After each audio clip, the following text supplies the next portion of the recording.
I'm Logan Crawford, and right now on the Spotlight Network, we're exploring a love story unlike any other, one written in faith, and even the forces of nature.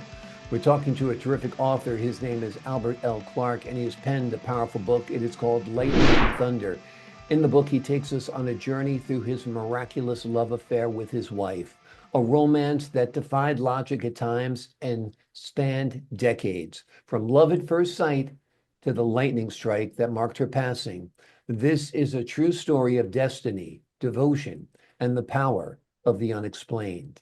We're delighted to have this very talented author join us here today on Spotlight. We thank the team at Bookside Press for helping us put him in the spotlight today. And we ask viewers like you to support authors like him by subscribing to our channel and by purchasing his amazing book. The link is below this interview. And be sure to download the Spotlight Network TV app, streaming on Roku, Apple TV, and Amazon Fire TV. Albert, thank you so much for joining us here today on Spotlight. Well, I'm happy to be here. Talked to you once before on a different book, and I'm going to be talking to you again at 1 o'clock on another book. So, Okay, well, we're looking forward to that next interview, and I enjoyed talking to you last time. This book is truly amazing. It's a wonderful love story about your wife. Take us back to the moment you first saw your wife.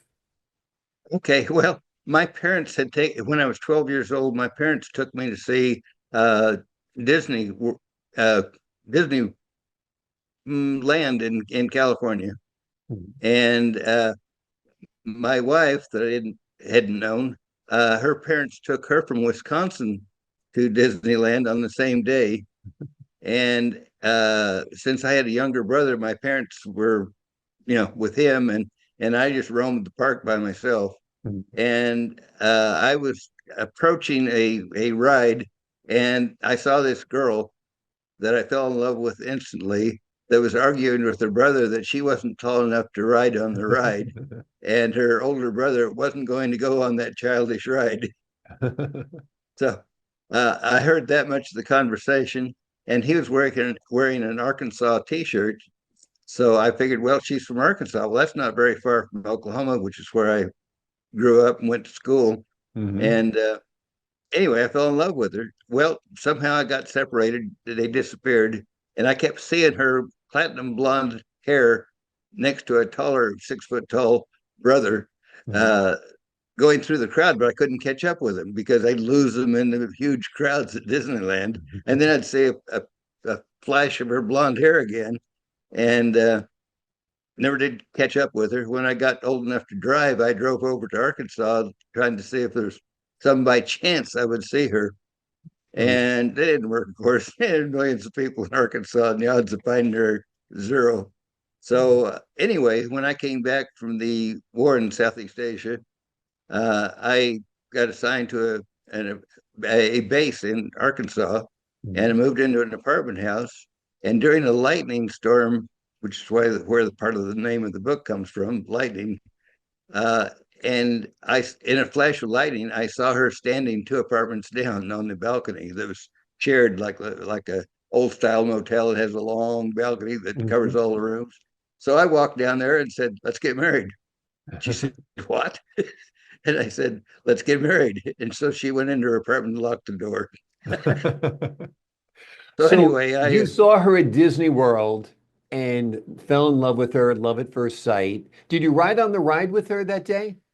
no, I wanted to ask her if her brother would let me Thank escort you. her on the ride because actually she was 2 months older than I am, Uh-huh.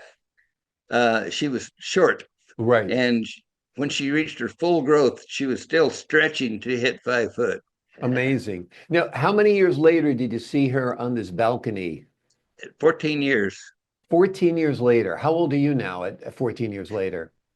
I was 26 and she 26 was years 20. old. You see this girl, you'd only seen her once before in your life and you recognize her? Right. In a Um, flash of lightning. Amazing, amazing. Did she recognize you as the guy from Disney World? No, she never saw me.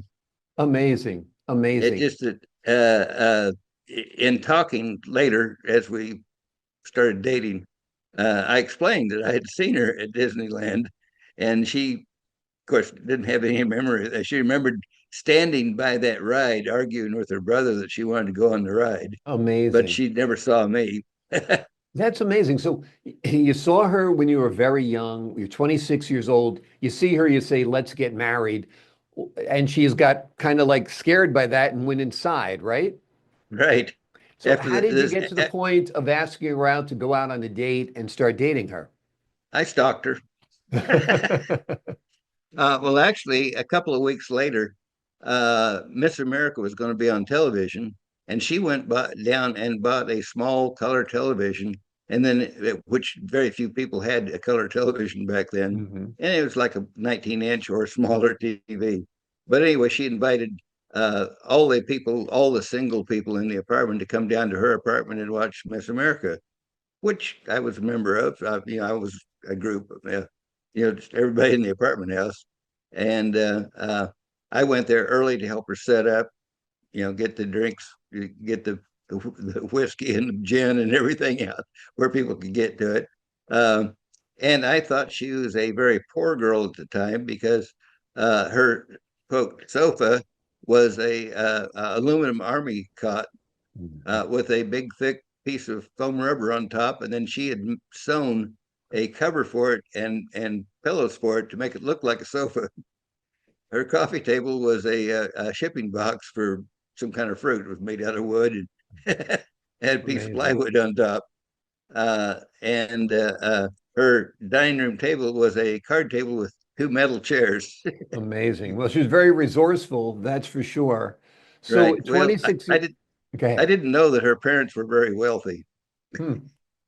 Amazing. Amazing. So how many years did you date before you got married? Uh, Almost a year. Hmm. Um, she broke up with me once when I was sitting in her apartment with the door open watching television, and the neighbor that lived between us in the apartment house in the intervening apartment uh, came rushing in full uniform and said, "Why are you not at the base?" And I said, "Why should I be at the base?" "Well, there's an airplane coming in with nuclear on it." And I said, "That's not me. That's nuclear. That's radioactive iodine for the hospital. It's Hmm. not a nuclear weapon." Well, at that, she refused to talk to me for 2 weeks because she didn't know I had anything to do with nuclear weapons. Hey, it was a SAC base, Strategic Air Right. Command bomber base. She thought it was training base. She didn't realize there were nuclear weapons there. And my name was signed for all those nuclear weapons. So I was responsible for the inventory. So Amazing. anyway, uh, within a couple of days later, I got a emergency notice to go on a government trip for 6 weeks to Denver, Colorado. While I was gone, she had a change of heart, and when I came back, uh, you know, whole different attitude. In that Mhm. she realized she loved me, and I loved her, and she would just never, ever, ever ask about what I did ever again. So for 45 years, my job was secret. Amazing. Amazing. So you were married for 45 years. Right. And every Amazing. time I would go traveling, a lot of the travel I took was the most senior civilian on a major base like Wright-Patterson, which is 30,000 employees. The Hmm. senior civilian could not ask where I was going when a general would tell me to go down and pick up tickets. Go wherever the ticket said to go and look up General so and so, and he would tell me why I'm there. So Amazing. I so nobody except for the general that told me to go uh, at that 30,000 member base knew where I was or how long I was going to be gone. And when I'd come back, I'd have to explain to my supervisor that I didn't use her travel money. That was somebody else's travel money that I traveled on, and I can't tell you what I did or where I was. So, which doesn't help your performance appraisal Yeah. when you've got Amazing. five layers of supervision that can't know where you were. Amazing. Such an amazing story that you fell in love with her at Disneyland and it was love at first sight. And then 14 years later, you see her during a lightning strike and you see her on the balcony. You reunite, you date. A year later, you're married. You're married for 45 years. And at one point, you actually feel that there was divine intervention in your relationship, right? Well, just finding her again was the first divine intervention. Yeah. And then shortly thereafter, I got assigned to a German Luftwaffe base, not an American base in Germany, but a German air base. And so we moved there, and I had a very high clearance, but I didn't, to handle nuclear weapons, but I didn't have the high enough clearance for the job I was going to do there. So I couldn't even go into work. So I had just bought a car with the help of some people there at the base that had connections to get me a Porsche 911 really cheap. Hmm. And so we drove over to Paris and had reservations at a small 20-room hotel on a one-way street in Paris that was not too far from the Louvre. But I had no idea where it was, of course, 'cause I'd never been driving in Europe before. So Hmm. we drove over to Paris, and I couldn't even find a street sign. So we decided to get off the main road and just try and get off and find a parking space. And we'd walk to a corner to find a street sign because the street signs were posted 15, 20 feet up on the wall of the building. And I could see them in the rearview mirror, but yeah, I couldn't possibly read them when they're in the rearview mirror. And we couldn't find a sign facing us. So obviously, I need to park the car and get out and walk to a corner to be able to find a street sign to figure out where we were and how to get to the hotel. So I tried turning twice, and somebody cut me off and I couldn't turn. So I turned at the Third Street, and there was a parking garage sign immediately within a block, underground parking garage. So I went into the underground parking garage, found an empty space right by some stairs to walk up to the street, and parked the car. We walked up to the street to go find a street sign Hmm. and discovered we were 20 feet from the front door of the hotel. We had the nearest parking space. Wow, wow. That's divine intervention to find a parking spot like that in a big city, no doubt. That's wonderful. Tell us about the lightning strike and your wife's passing. The relationship kind of rekindled again with a lightning strike, and then there was another lightning strike. Tell us about that. Okay. She had an allergic, it was a case of bad medical records to start with. Uh, we were on a cruise ship and we danced for 2 hours to the rock and roll band on Saturday night, and the cruise came back Sunday. And Monday she was the maid of honor at a wedding, uh, and that Friday she went into the grocery store to buy some fresh rolls to have with dinner with the newly married couple. And she got blocked in by non-English speaking people with their shopping carts in the flower aisle, which was huge. And when I found her, she was holding on to the table that has all these cut flowers. It's maybe 15 feet long and 10 feet wide. And she was holding on to that to keep from falling to the floor. And I physically shoved people and their shopping carts out of the way to get to her. And I took her straight to the hospital. And the hospital records claimed that she was bedbound for 9 years with a home nurse and home oxygen. So she was dying anyway. And I said, that's not true. And she had a living will that said, don't ever put her on life support because she had asthma. Mhm. And she was always afraid that somebody would put her on a ventilator when all she needed was an epinephrine shot Mhm. and an ordinary breathing treatment. Mhm. So that's what happened. They put her on a ventilator and killed her. Yeah. So she stayed alive for 15 days. They because of overdosing her, because when they recorded her death, they said she was 5'4". Remember, she had to stretch to be 5 foot with Yeah. shoes on. Yeah. And she weighed 106 pounds. They said she weighed 145 pounds. So they overdosed her on all kinds of medicines and put her on a ventilator. And of course, they tried to give her the medicines to paralyze her so she wouldn't fight the Yeah. ventilator, and overdosed, of course. And uh, her heart stopped a few hours later in the emergency in the ICU, and a nurse brought her back. And the next morning, she seemed to be okay, but she was wanting that tube pulled out of her mouth. Yeah. And I told the doctors that's what I wanted. He said, well, I can't do it. I'll go get some help. Well, he never came back. That was her primary care doctor. And so after a few hours, she started motion for me to go find a doctor. So I did. When I came back 30 minutes later without finding a doctor, without finding any doctor, the doctor had come in and put her in a coma, an induced coma. 15 days later, her kidneys had failed because of overdosing and all kinds of stuff they did wrong. And she took, they finally said she was brain dead. So I took her off the oxygen. And so she's just laying there breathing. And after uh, uh, about 36 hours of that, her blood pressure started dropping. Her oxygen levels started dropping from 98% without oxygen. And I leaned over and gave her a kiss and said, you know, they say you're brain dead. I don't know whether that's true or not, but I'll see you in heaven. Beautiful. And with that, she went, when she let out the last breath, the whole hospital shook like it was an earthquake.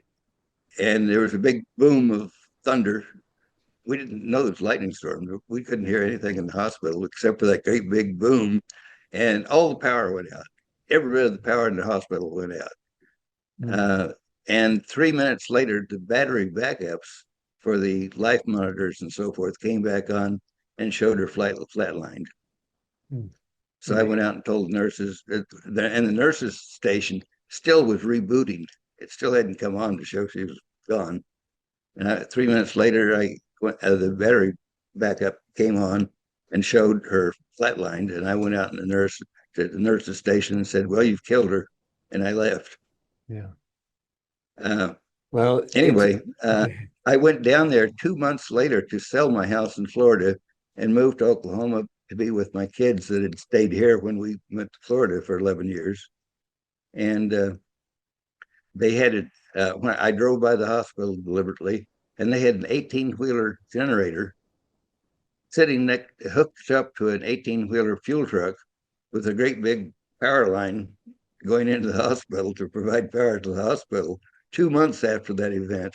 Amazing. Amazing. Your wife left who knows how many people died in the hospital that day because of lack of power. But I took it as God's revenge on the hospital. Yeah, exactly. Amazing. Your love story reignited with a lightning strike. Her life ended with a lightning strike. They say lightning doesn't strike twice, but sometimes it does.